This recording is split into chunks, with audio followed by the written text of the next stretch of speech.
Greetings from the Long Island Sound podcast. Welcome to the show. Please rate, review, and comment on the show, and call our listener line and leave a message for our guest. Dial 631-800-3579. All right, enjoy the show.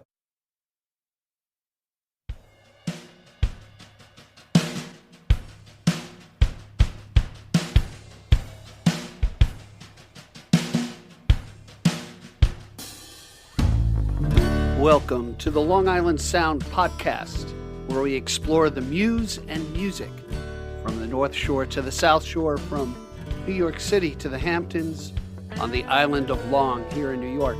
I'm Steve Yusko from gigdestiny.com. Stay tuned as we explore the Long Island Sound.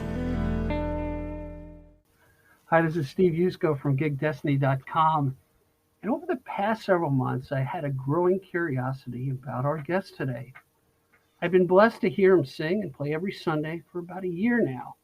And he's a busy guy, and I was unsure if he'd even agree to be a guest on the podcast. You know, many of us are amazed how we're connected. They say there's like 6 degrees of separation between us. But for Tom Pryor and I, it turned out to be just 2. Tom is a multi-talented musician and singer and a songwriter, and just so happens to be the music director one of the pastors at Community Church in Babylon. A mutual friend of ours and a recent guest on the podcast, Eric McCormack, who, by the way, is the top podcast on Long Island Sound this moment, and until the check comes in. If the check doesn't come in, then he gets thrown on the bottom. But he unwittingly helped me make the connection. Of course, I use that connection to browbeat Tom to being my guest today. So, Tom Pryor, welcome to Long Island Sound. How you doing, Tom? Doing well. Thank you for having me, Steve. This is very cool. Yeah, we're going to have fun. Just 2 guys having a conversation. A guy like me who's always wanted to be a decent musician and fell like tremendously short. And so I get to be the curiosity seeker, and I really enjoy doing this. So thanks so much for your time. So yeah, absolutely. Let's go back. Where was your inspiration? Did you come from a musical family, brothers, sisters, that sort of thing? Where were your earliest influences into music? Well, so I did come from a relatively musical family. My dad's father was into not just performing music and playing music on the guitar or piano, or whatever. He was into also using reel-to-reel recorders and things. Mm. So that was something that passed on to my dad. He played guitar. He also, like growing up, I remember him having a reel-to-reel, which I didn't realize what it was for. I just liked pressing all the switches when it wasn't plugged in and stuff. Right. But that was definitely something that was present in my family growing up. There was always a guitar somewhere in the house. But my first instrument, well, you asked about inspiration. I mean, I remember singing along with some kind of Fisher-Price VHS that we had that had a couple songs about going to a farm or an amusement park, and I would just sing along, like not thinking anything of it. Sure, it's just natural, right? Yeah, but I'm the second of 4, so I had an older brother who he started learning trumpet and baritone before I ever picked up an instrument for real. So that was definitely like a path into music because I was just kind of following his footsteps. He's 5 years older than I am. So by the time I got to the age in elementary school where I could pick an instrument, I ended up picking trumpet just because that's the only thing I knew. Wow. Aside from a guitar, which they didn't have in the band at that time. So. Wow. So was Dad a hobbyist, or was he a professional musician, or? Hobbyist. Yeah. Hobbyist? Yeah, I remember him plucking away and playing some Puff the Magic Dragon. He was big into folk music. He was born in 46. So Peter, Paul, and Mary were pretty big deals. I remember some records he had that some vinyl, and one that stood out that I still listen to every once in a while is what's it called? I can't remember the name of the artist now, but he has a song about cigarettes. I think his name is Coco Joe, or that's one of his songs or something. Okay, all right. He's a bluesy, like country artist, and he has this one about cigarettes that is hysterical. It's about how he's supposed to quit, but he can't because he loves it so much. Nice. And Sorry. So that's just No, it's it kind of amazes me. One, either I hear a couple things. Either I've spoken to musicians who say, "Yeah, I came from a musical family," or I had siblings and they passed their albums down to me, and I got influenced by that. And yet, I just spoke to a guy, Steve Martino, who said, "Yeah, his father was an art teacher, mm, so he was open to creativity and helped set a fertile field uh, for um, for the desire that kind of grew sure. in you, and to do the woodshedding and the chops to take on the Hmm. art. My background, I'm not joking, was very different. I took piano. I hated my piano teacher. I never practiced. I would play for about 15 minutes. The piano was in the same room as the TV with my dad and his recliner lounger and the big cigarette ashtray, and I still remember it there. And he would sit through about 10 minutes of it, and then his patience ended, and the TV went on. And I was like horrified. I'm like, I guess he doesn't want to hear me Mm. play, But it kind of sticks with you. It comes back, and I always loved the guitar because it was like something you could pick up and Yeah. take with you. And when I was a kid, there weren't that many keyboards per se. You had to find a piano that was Right. Sure. hopefully in tune. So you picked up the trumpet. Do you still play the wind instruments? So no, I wish I did. So I played trumpet all through elementary school, middle school, and high school, and I was pretty good at it. I often Mm. sat first chair, not to, I guess, toot my own horn, pun Please, intended. oh Oh God, goodness. nice first But chair. no, I really loved music. My brother, so he, like I said, he was 5 years older than me. He always was, you know, several steps ahead. So he would Mhm. always be introducing me to music, whether intentionally or just by, osmosis, if you will.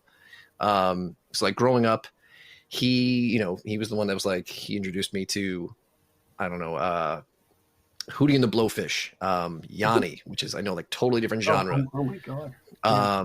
Which if you check out his album, The Live at the Acropolis, it's unbelievable. The Okay. musicalities, incredible, like top, world class players with great arrangements and whatever. Um, yeah, so he like I remember my brother, we saw as a family the movie Jurassic Park Okay. in the 90s, and my dad was stunned because walking away from the film, my brother's like most important thing that he took away from the movie was actually the soundtrack, which was written by John Williams, the famous composer. So Okay. like that was my brother. Like he was so in tune with music and things like that would end up being passed on to me, by accident, not necessarily always on purpose. But I played trumpet. After high school, I stopped because in middle school I started also playing guitar. Okay. So guitar became my first, my I guess primary love. Like it pushed trumpet out of the way. I still took trumpet seriously through school because I had to, and I still appreciate it. But the guitar was just, I don't know. You could do so much more. A I mean, trumpet you can play how one do you, note at a time. yeah, how do you woo a girl with a trumpet? I mean, she's got to be Into pretty jazz. enamored with you with a little jazz. Yeah, right, right. That's right. So where'd you grow up? Did you grow up in like Stony Brook area or? So North Shore-ish. I grew up in Selden. Okay, Went to New Lane Elementary, Selden Middle School, and Newfield High School.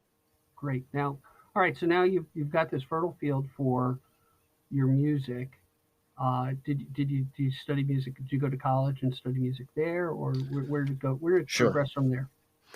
So By no, the I way, didn't. nobody knows how old you are. Oh, So no I don't worries. know. That is a well-kept secret. No, Right. I'm Okay. 38. 38. And how much do you weigh? No, I'm kidding. uh, More than I'd like. Same here. Yeah.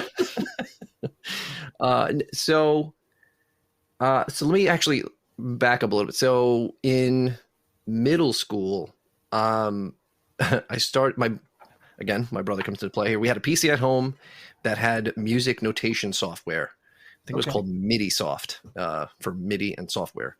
And you could basically using the like notation staff, like musical clefs and staffs or whatever, you could put in notes and it would play them back. Oh, wow. So I started taking, this is me admitting, I guess, the theft.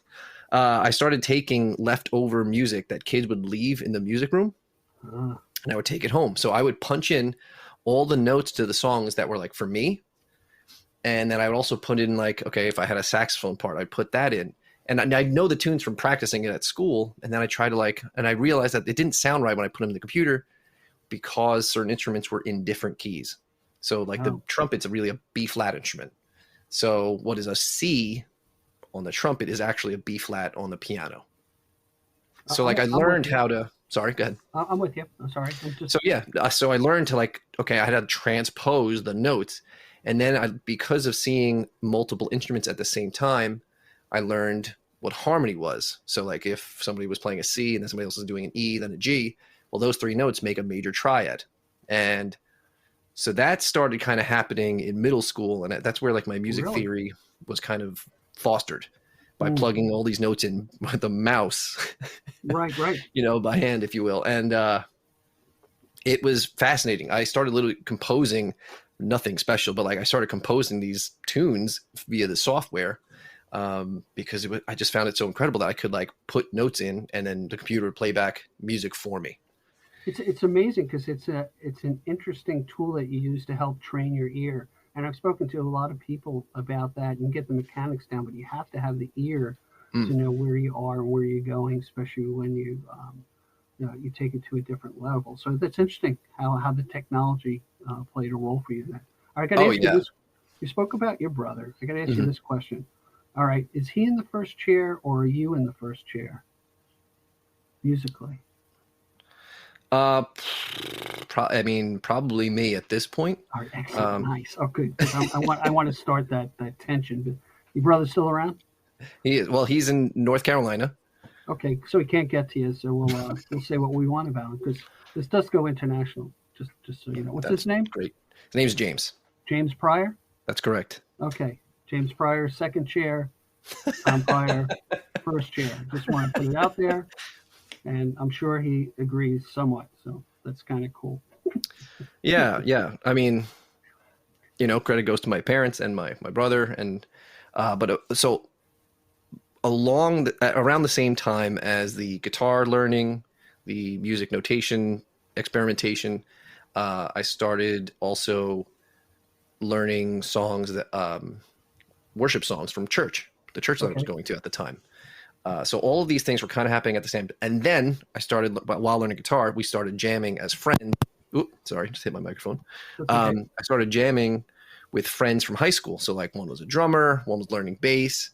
And all of these things kind of really shaped what was going on, looking back at it, for me musically.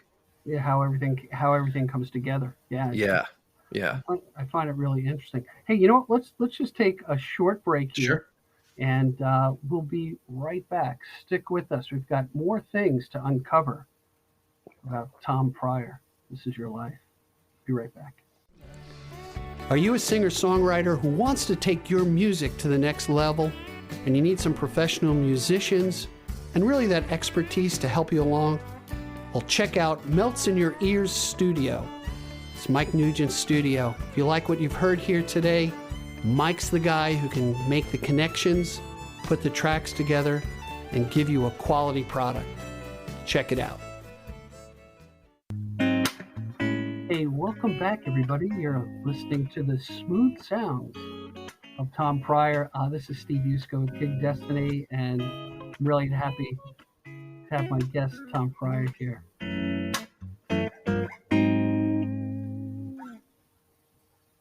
Oh, fancy. Okay. That was a nice segue. Thank you, Tom. No problem. Tom, I'm always curious about what inspires you musically.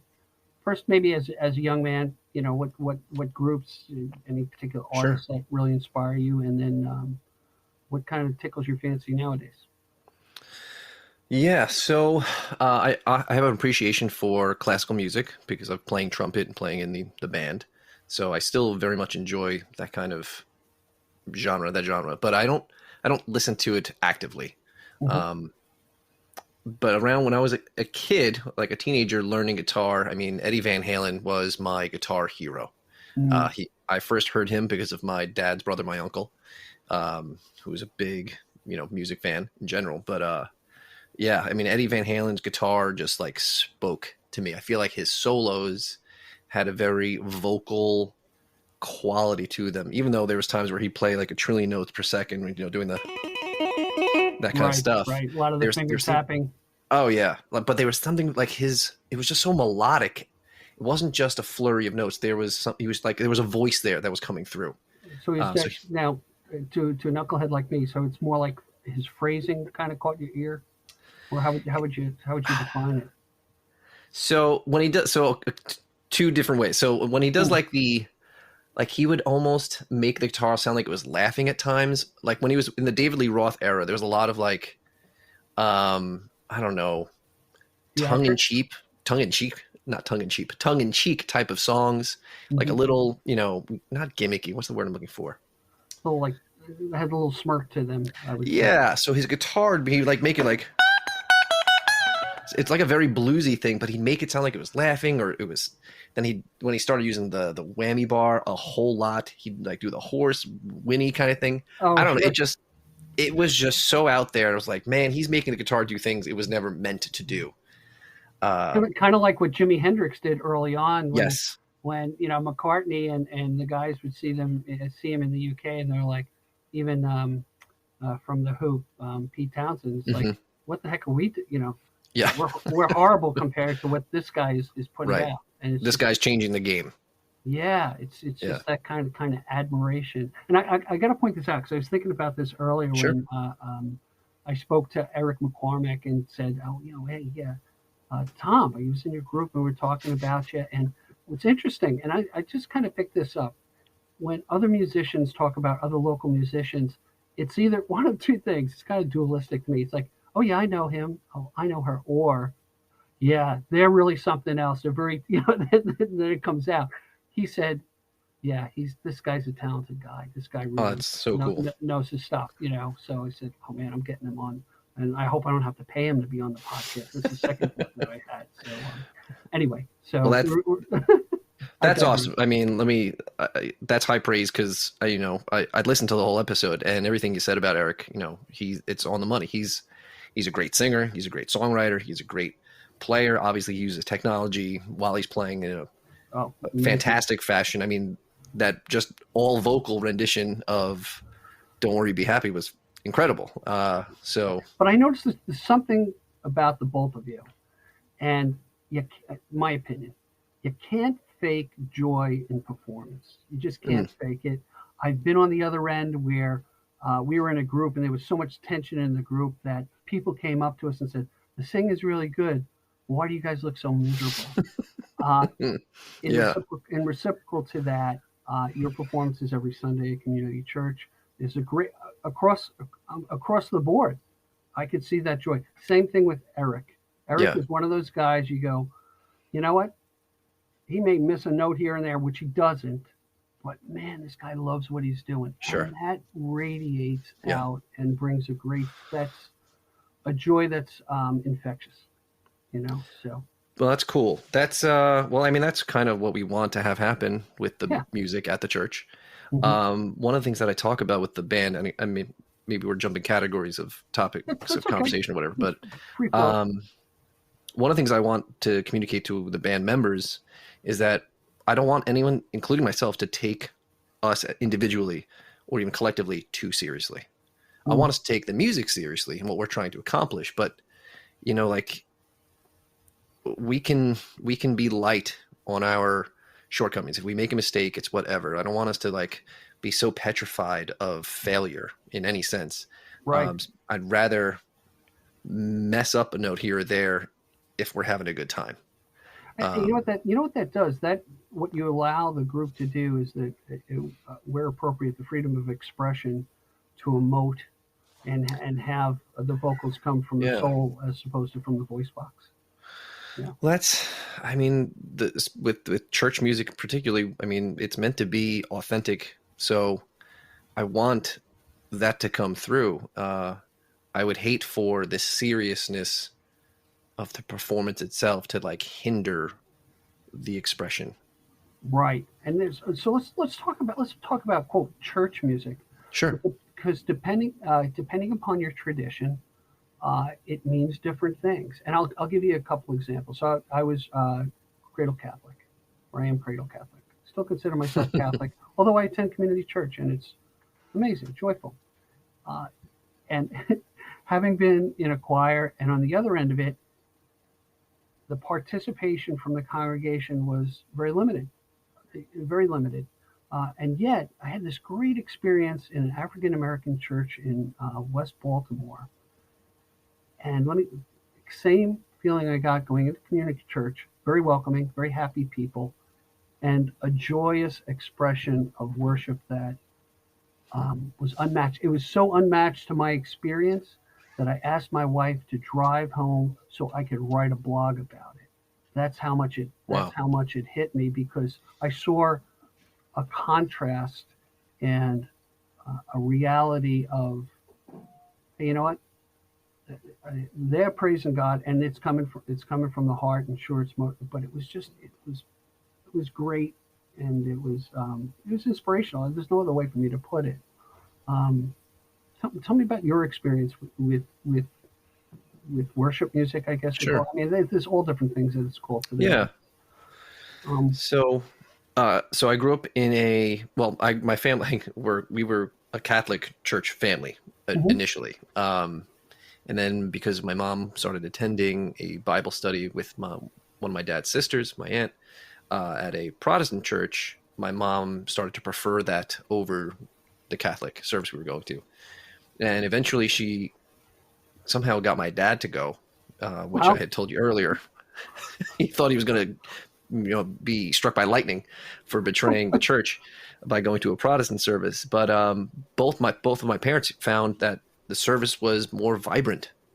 mhm, I'm please don't hear that I'm trying to knock any tradition, any form of worship or expression.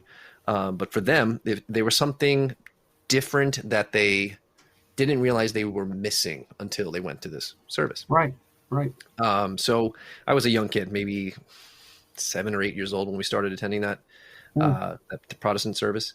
And it leaned more charismatic Pentecostal. So it was like very expressive, like, sure. worlds apart from an organ and hymns.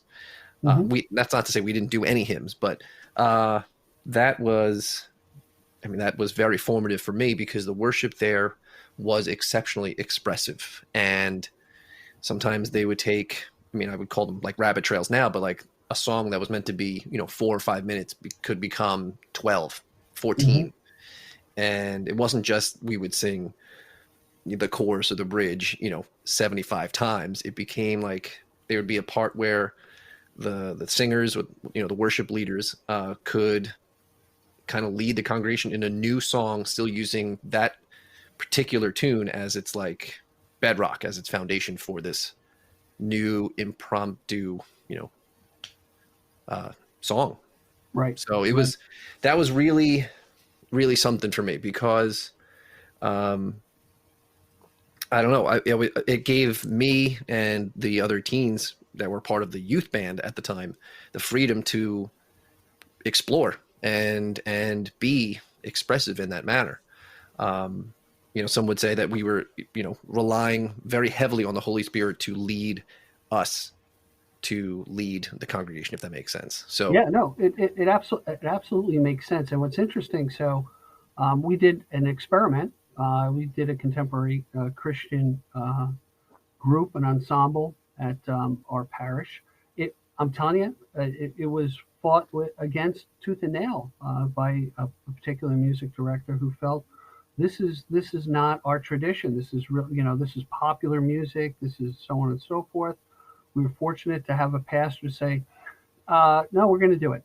mhm, And it started off, and there were some changes in personnel in the beginning, and was that tension part I spoke sure. about. Yeah. And it turned out to be an extremely collaborative effort with guardrails.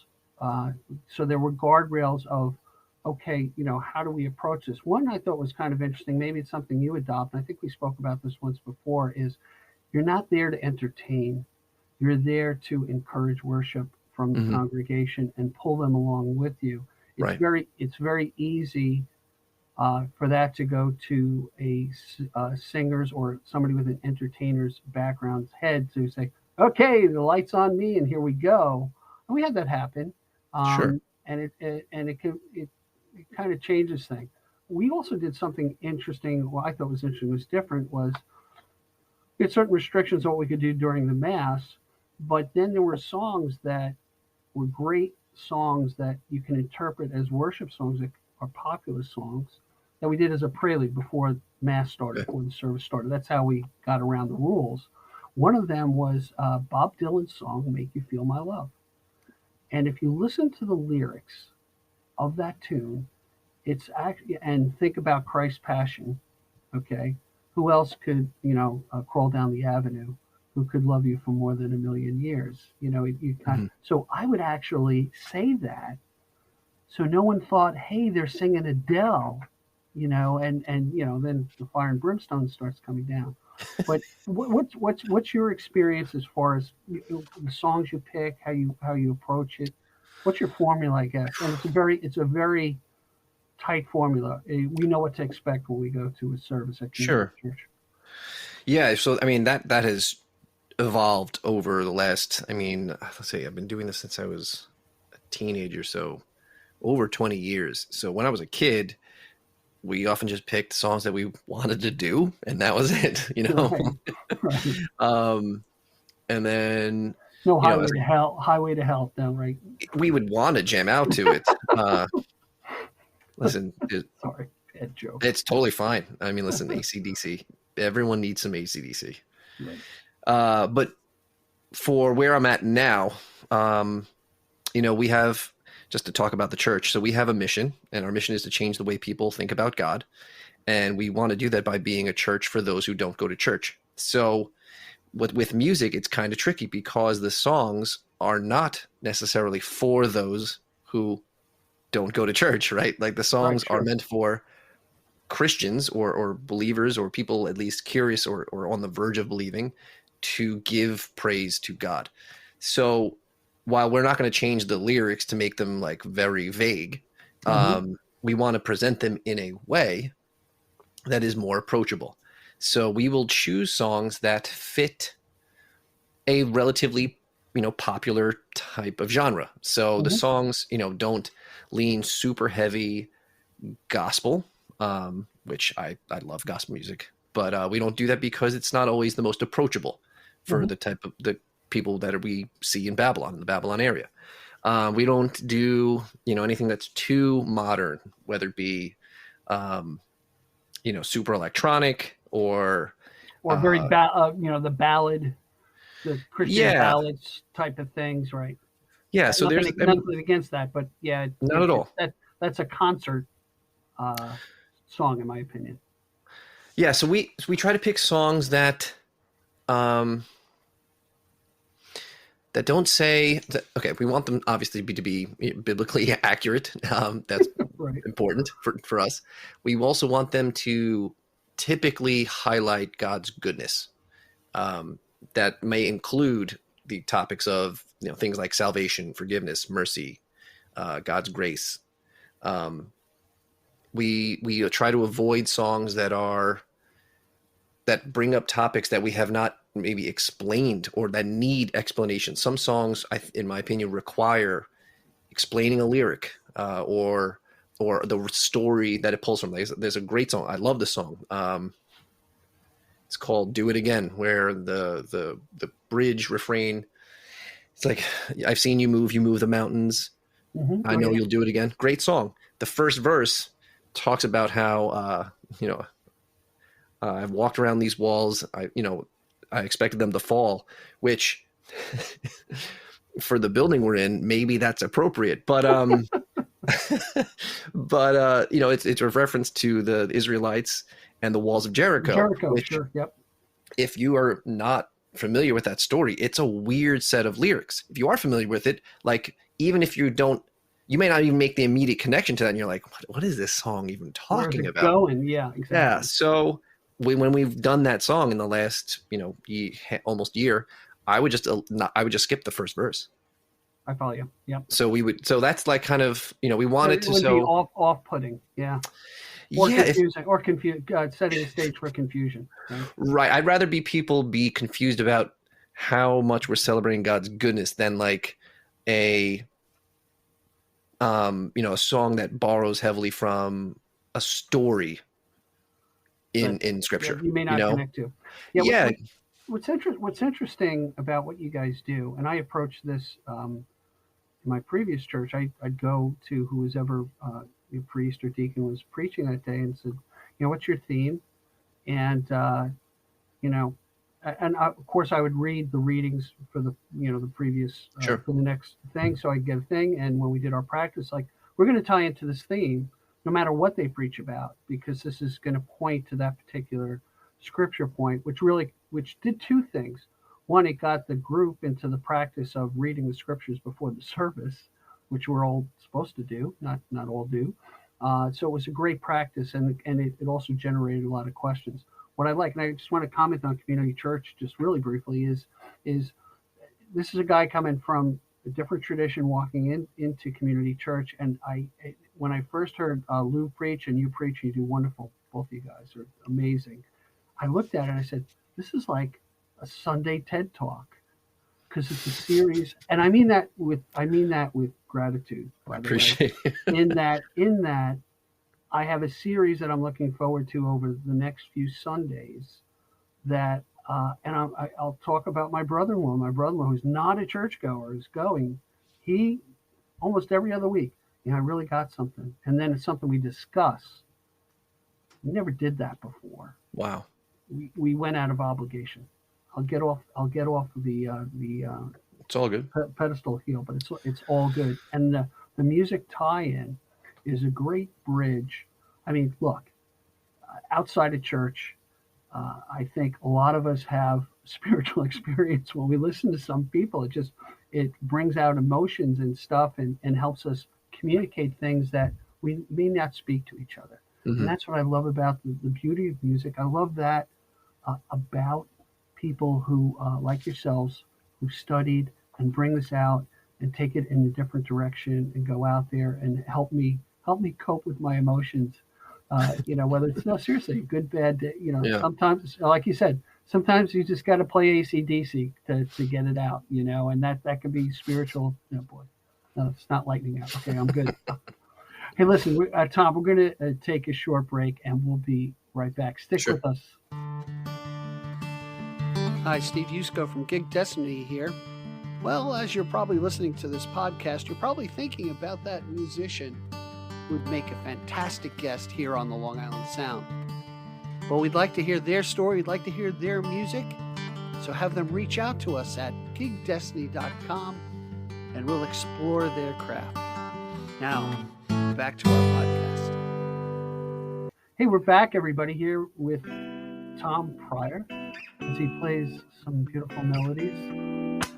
And I think he's going to hit me up for money, because he's now getting not funny.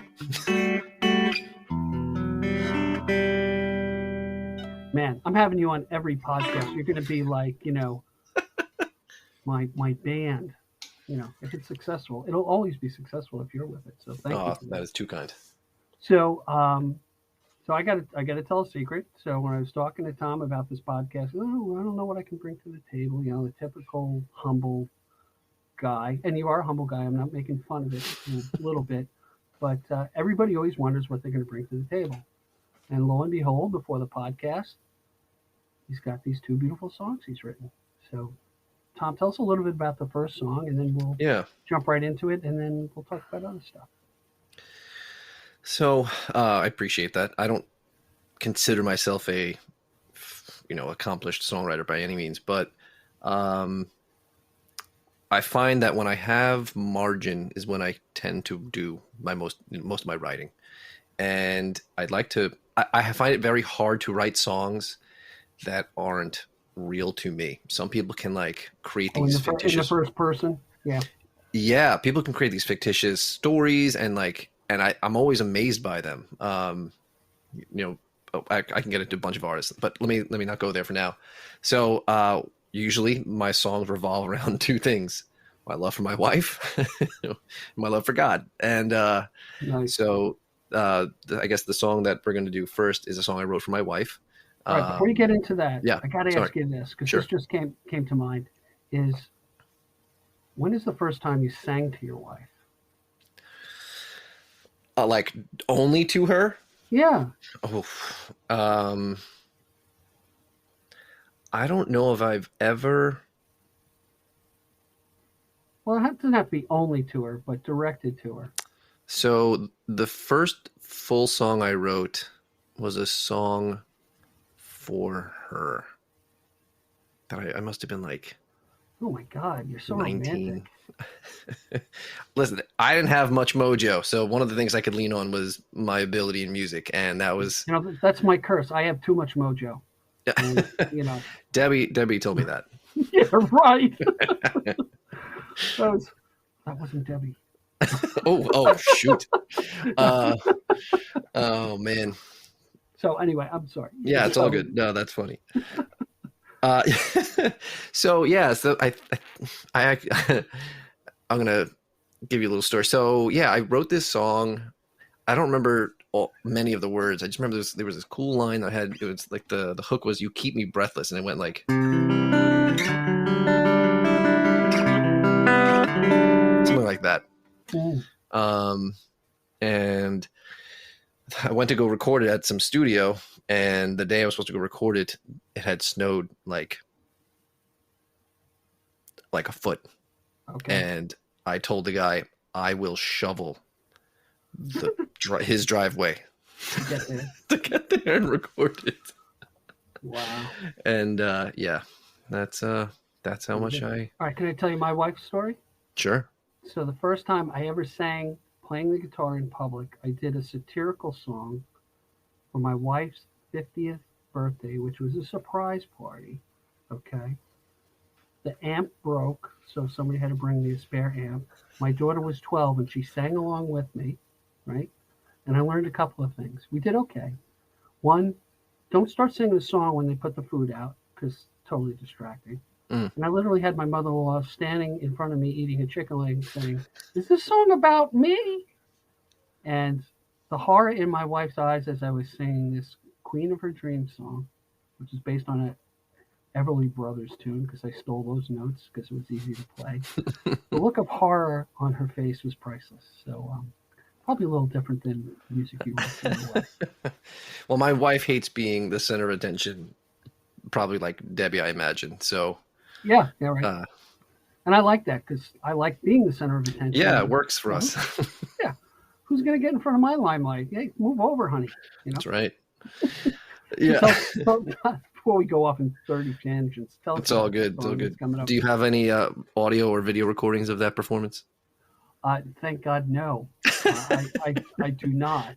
And yeah, see, I'm old enough to know that I thank God every day for no video cameras during, for the most part, during high school or high school parties or some antics that may or may not have occurred in college. Sure. And yeah. Understood. So it's a different world. Sure. So what do we got coming up, Tom? Yeah, so this is a song I wrote for my wife, like I'd mentioned, and stylistically, it's acoustic with a couple, maybe 3 or 4 different guitar parts at times and some harmonies. I think I wrote it and recorded it before Valentine's Day, and the idea that she's my everyday, my every time Valentine was the inspiration for the song. Beautiful. And there's definitely some Jack Johnson influence in terms of the chord structure. I'm pretty sure, I didn't realize it at the time, but listening to it, I'm like, oh wow. So I think the song, what's it called? I stole that from him. Excellent. Oh yeah, Better. I think the song "Better Together" had just come out or something. And it's like, it's got a very similar like. I won't play all of it, so then you get copyright or sued. But it's got this very bouncy, swingy, like descending chord structure, which I was like, oh, mine's got a little bit. There's a little bit extra in there, so I do a little 7 kind of thing, like. All right. You know, I don't know. Talking about songs is like talking about sex. It's better demonstrated. Okay, so I won't use that with the church. Yeah, no, please. We'll never forget that service, and there'll be something to talk about after that service. I'll tell you, sir. Attendance has gone through the roof. What and the title of the song is "Every Time Valentine." Every Time Valentine. All right, stick around for this great song.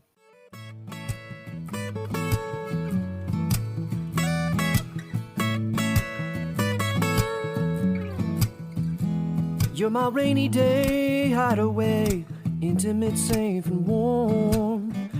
Who cares if it pours? You're my everyday holiday, when we let go and be free. That's what you are to me. And I waited so long to have you. I can't believe I get to. Am I sleeping? 'Cause I might be dreaming. Don't wake me up. Please let me stay.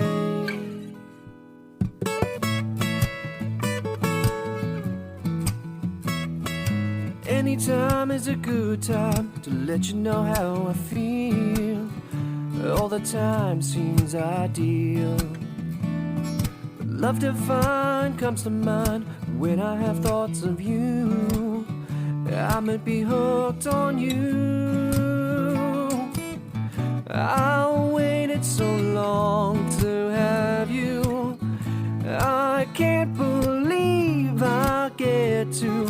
Am I sleeping? 'Cause I might be dreaming. Don't wake me up. Please let me stay. Whoa.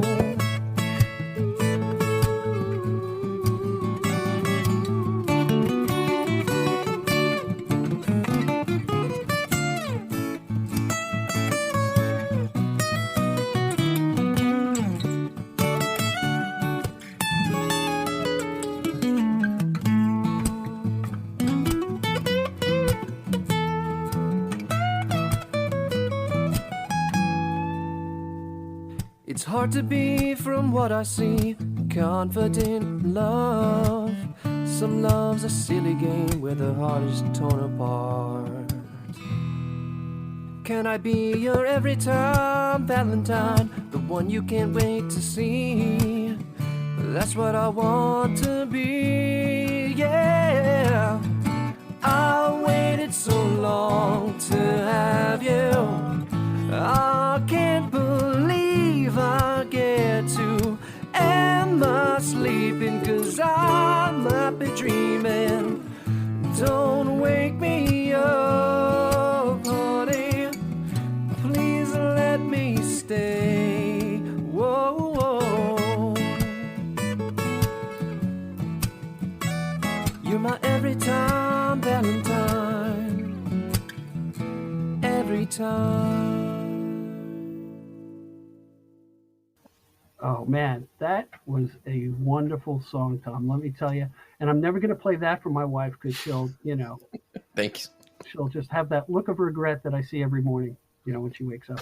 Oh, that's rough. I'm very sorry. We both use humor to No, it's beautiful. get through life. That was beautiful. Thanks so much for that. It was really it was nice. It was really nice. But I want to jump into take a little turn here and talk about technology, because the one thing I was really impressed about Community Church was, I remember when we first met and I saw the rig you had on the floor, and I'm always Sure. interested in pedals and stuff like that because, as a lousy guitarist, you think, pedals will make you a better guitarist. Never does. But so you have a great setup there. You have some sound guys in the back. I remember Sure. seeing Dakota running back there because we'd always look up and say, "Where the heck is Dakota?" Who's one of the guitarists up Yeah. there as well. He's fantastic. We're going to get him on the show. That'd be great. You're going to make him come on the show. Tell him, Easy. church obligation, guilt. You got to use the guilt. But anyway, Yes. you have a great setup. So let's talk about how technology and music has affected you, how you use it. Yeah.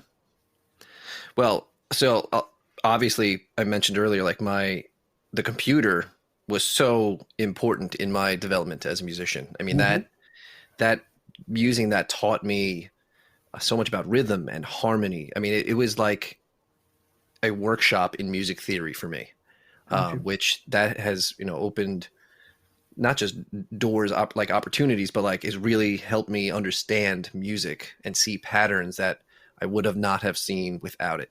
So I appreciate technology. I think anybody who's maybe hesitant or resistant towards it, it's like, it's a tool, you know, just like any pedal, you know, they're tools to help us accomplish what we want to accomplish. They can get in the way if we rely too heavily on it, but it's there to, you know, augment and to improve upon what we have.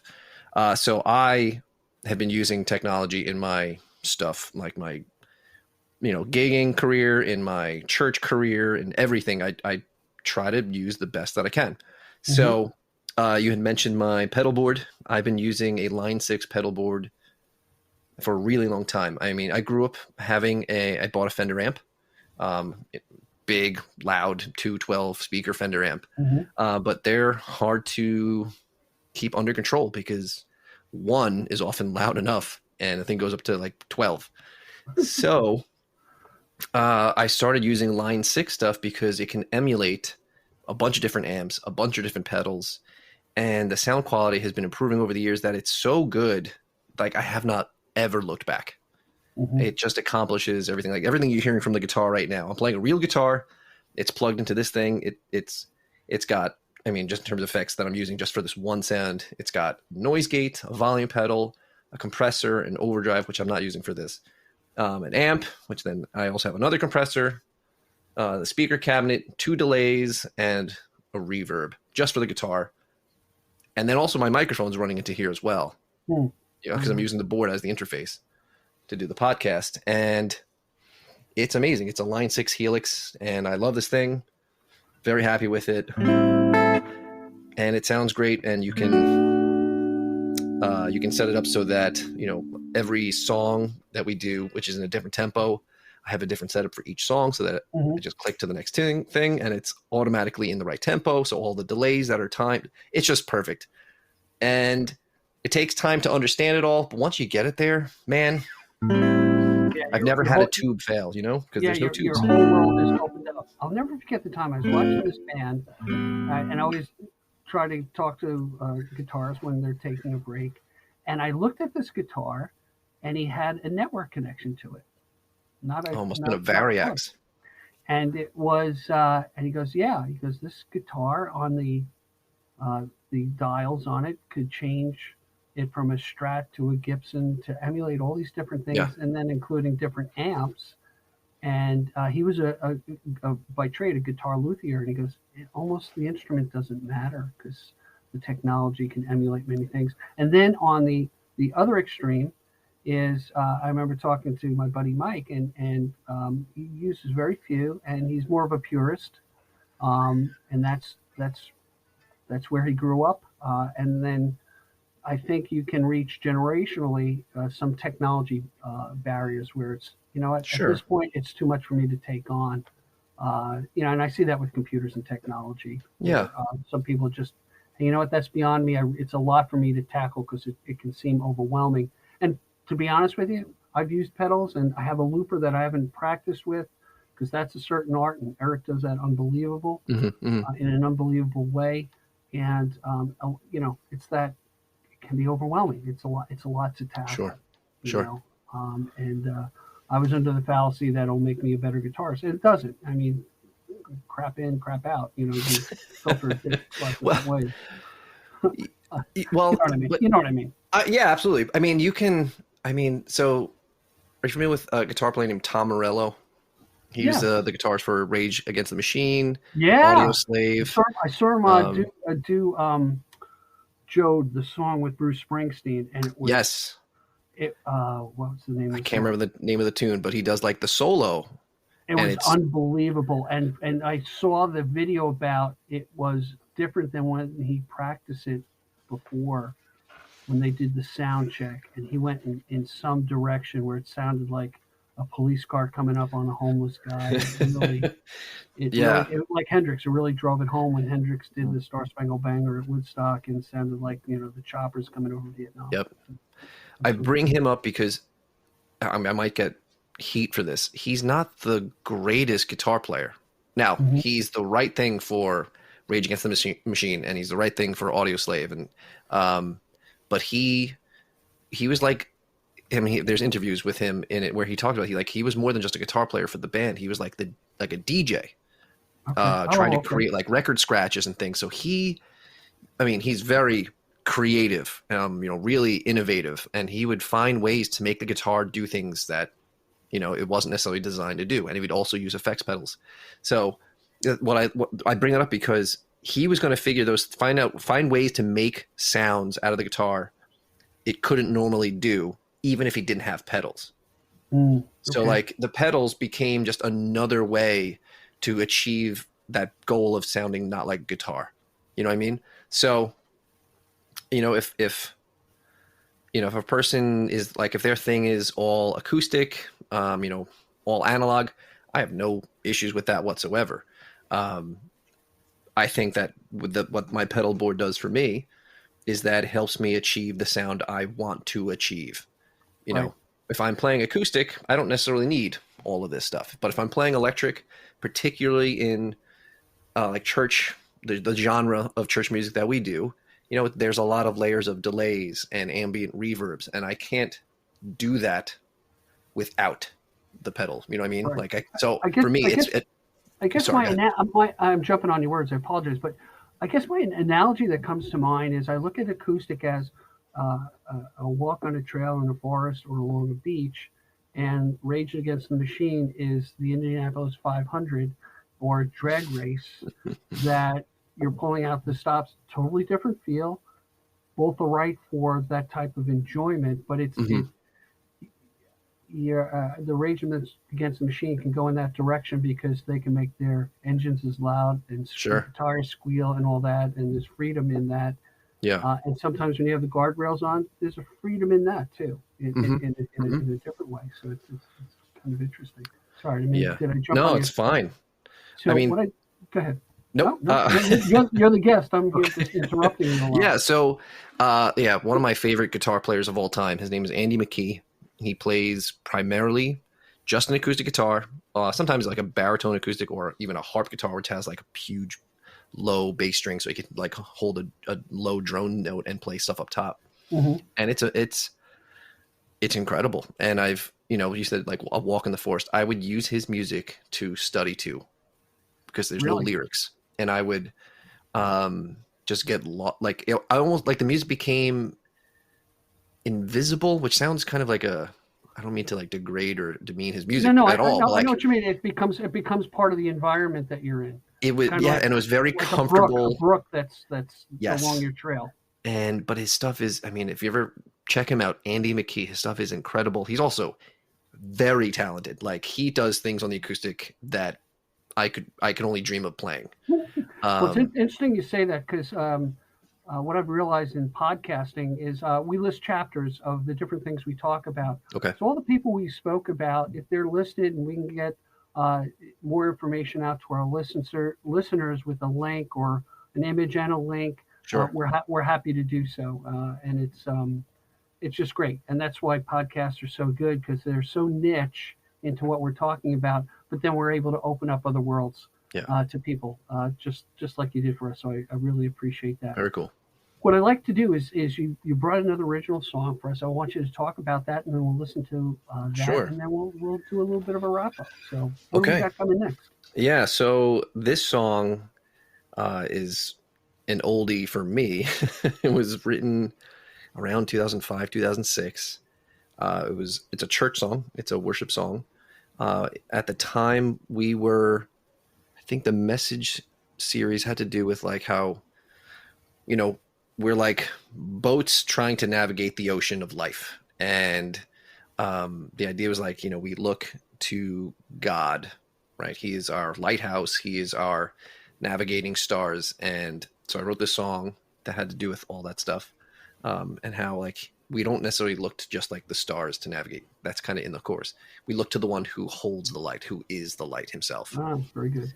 And so this actually was on an album we did as a church. So the name of the church is called True North Community Church, and this was a record thing we put together of all original music. And I just listened to it today, and I was like, oh man, like I sound so young.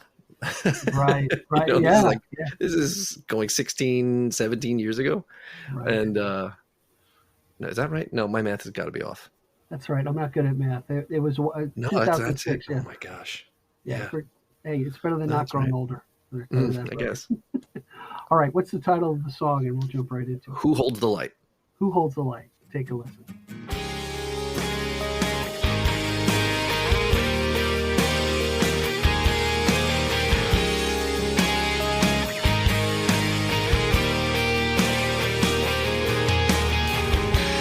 Deep waters to toss around, a crowd of voices so loud around, and my spirit, it's so quick to shake. And my Savior, oh, come rescue me from this. Come rescue me from this. I look to you, oh, even when I can't see the stars. To you, before the day begins to fade, and I'll turn my eyes to the one who holds the light. I'll give my heart to you.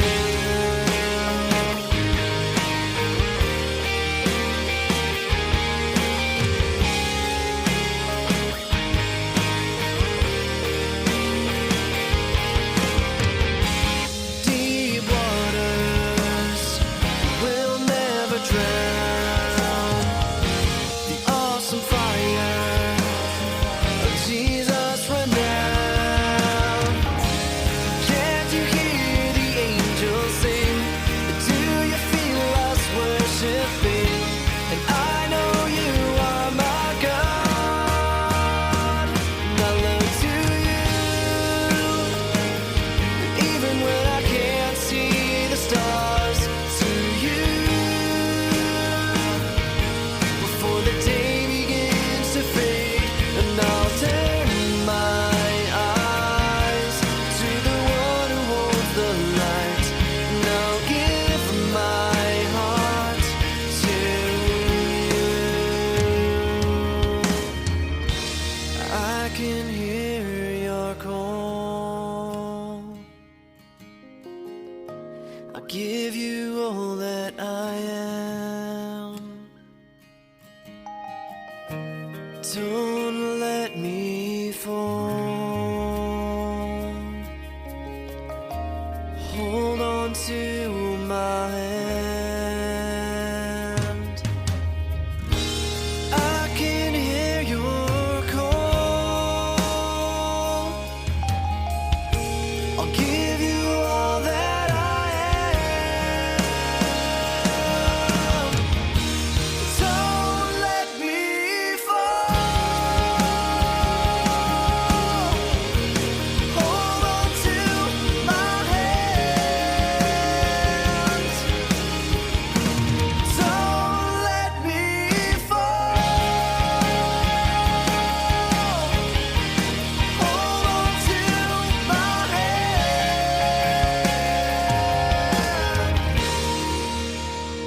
I look to you, even when I can't see the stars. To you, before the day begins to fade, and I'll turn my eyes to the one who holds the light. I'll give my heart to you, and I look to you, even when I can't see the stars. To you,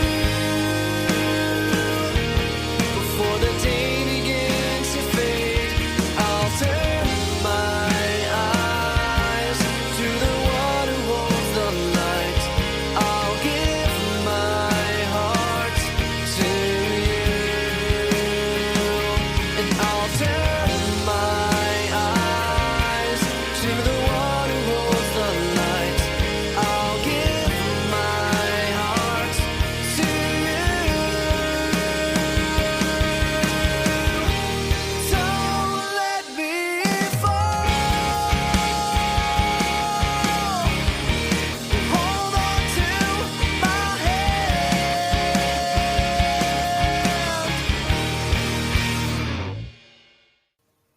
tell you, Tom, this was like two gems that you pulled out, I think, an hour before we did the podcast. So really appreciate it. It's so great to hear original music, and the fact that you pulled out something you did a while back that it still works.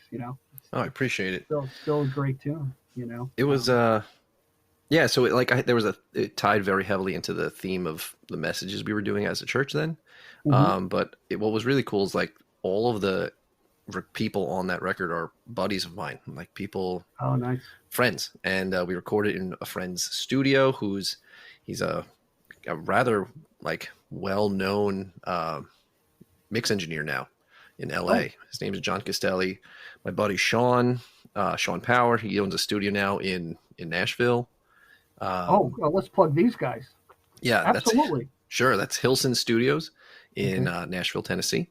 And there's a bunch of other people who are on there that just great musicians.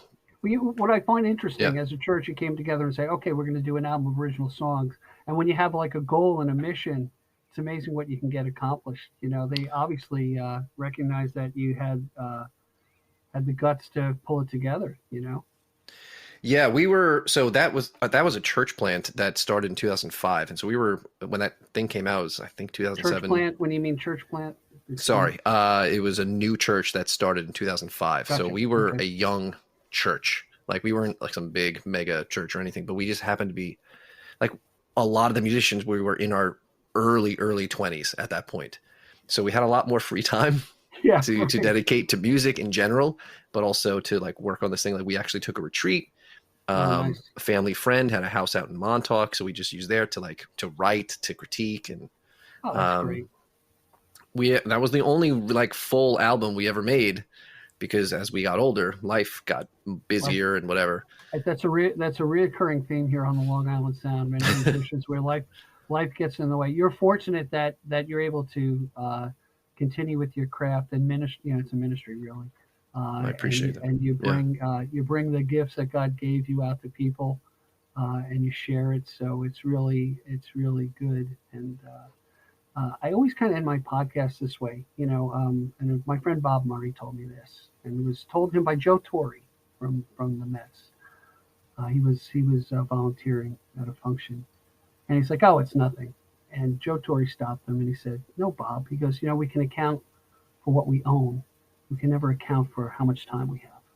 And the fact that you, Tom, gave me time today is very valuable, not only to me, but to the other people who learned so much.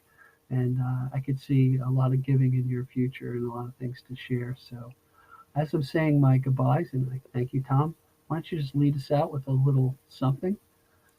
Sure. Because we have to, it's a Long Island Sound. Let's get some sounds out there. Yeah.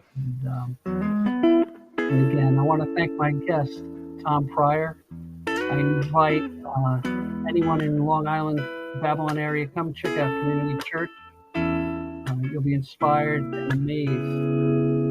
And until next time, we'll see you on the Long Island Sound.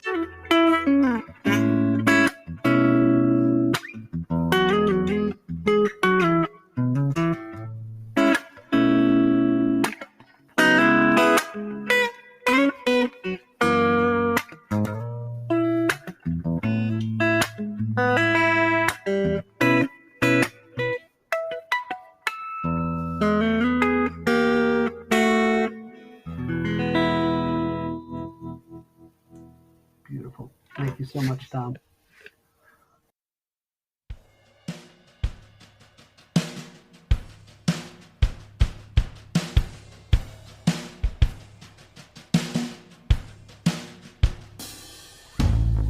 Thank you for joining us today.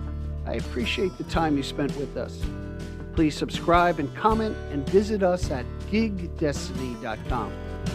Till next time, be generous with your joy, keep your spirits high, and let the music take you on a journey. Be well. Peace. Thanks so much for listening. Please rate, review, and comment on the show. We really love to hear from you. And call our listener line at 631-800-3579. Again, thanks so much. Be well.